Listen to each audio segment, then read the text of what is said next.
伝えに来たよ傷はただって世界に押しつぶされてしまう前に覚えてるかな涙の空を Bonjour, bienvenue pour une nouvelle vidéo découverte manga. Donc oui, ça fait un moment que j'en ai pas fait.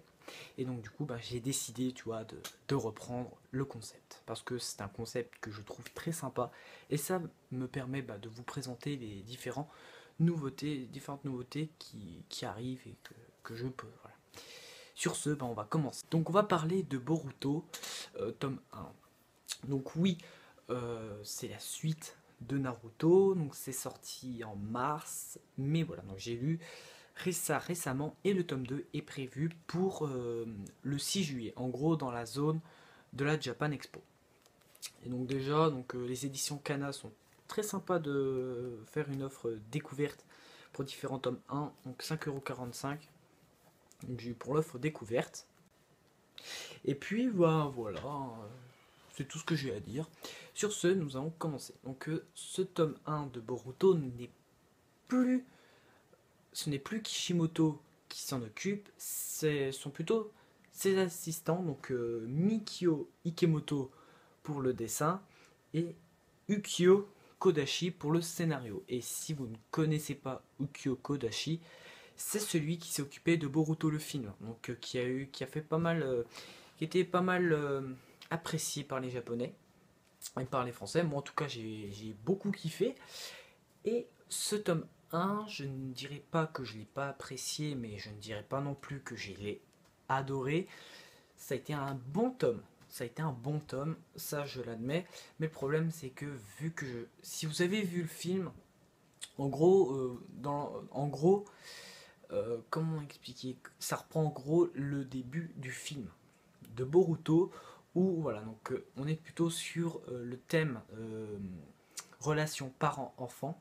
C'est-à-dire la relation entre Boruto et son père, son père Naruto qui est trop occupé par son boulot de Hokage, ne s'occupe pas vraiment de son fils Boruto, et Boruto lui il est dégoûté, donc il est limite à détester son père, voilà. Et ça commence à déraper le jour de l'anniversaire de Himawari et Naruto, voilà. Donc après que l'équipe Boruto dirigée par Konohamaru soit rentré d'une mission, Boruto rappelle à son père que c'est le jour de l'anniversaire de Himawari, qui est la petite sœur de Boruto. Donc voilà, Boruto il se demande est-ce que mon père va venir et tout, et le soir on voit Naruto qui est rentré.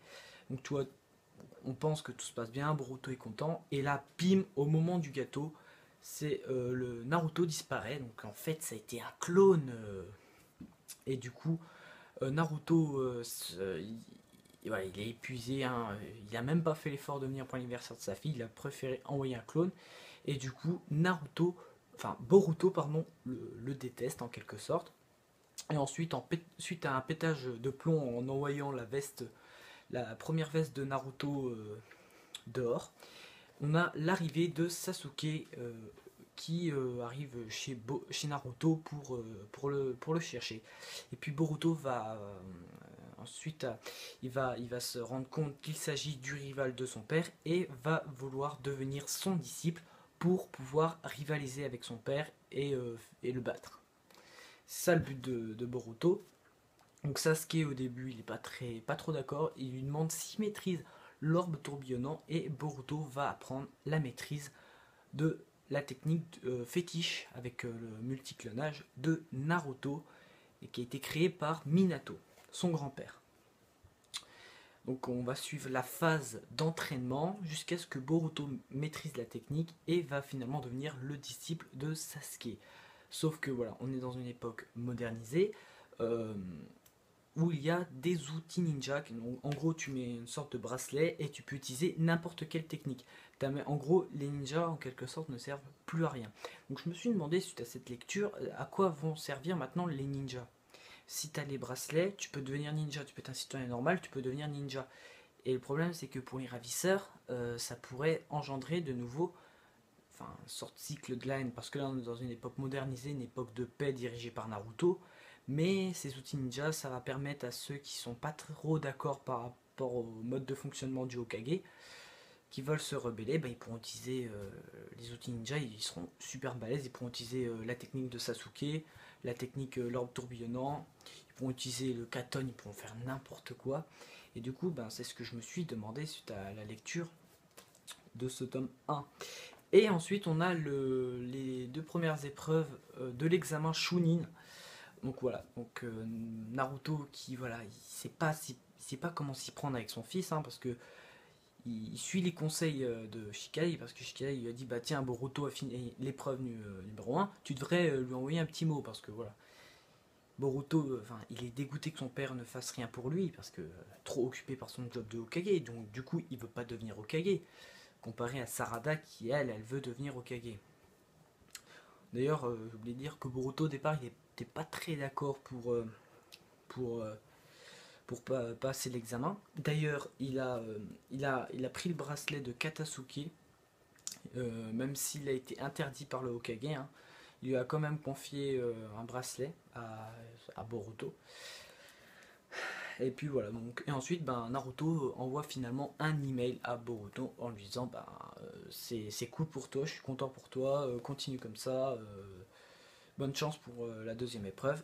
Et il signe en tant que Naruto Uzumaki. Boruto, dans un sens, il est fâché en disant c'est encore un clone de... mon père fait pas le déplacement, mais il est content que son père pense à lui d'une part. Voilà. Alors, après ça, je l'avais déjà vu dans le film. Et donc ça se termine assez rapidement, on n'a eu que les 3 premiers chapitres.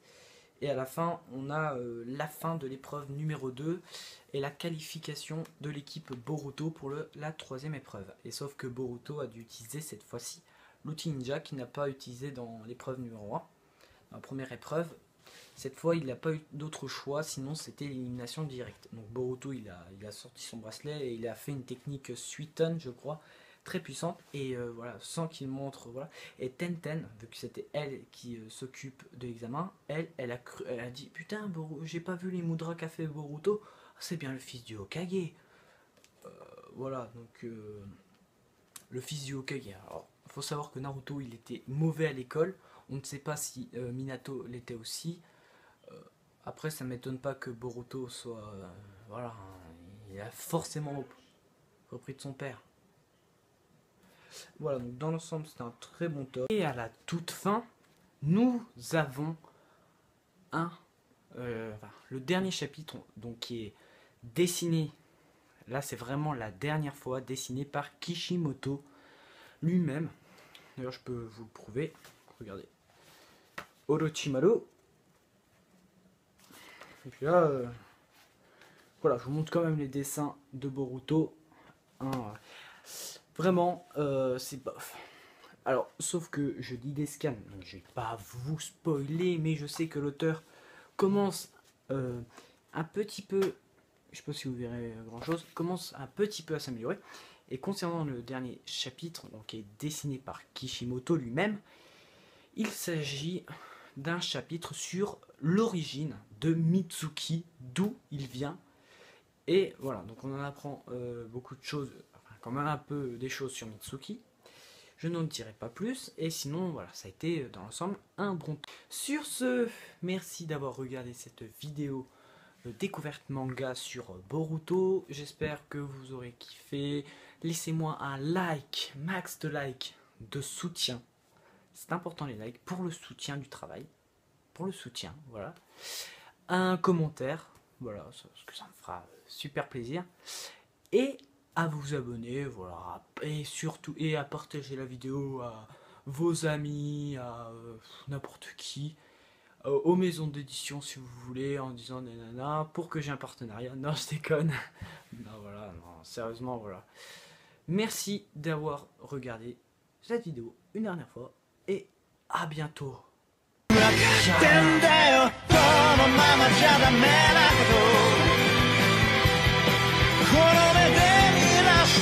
明日の自分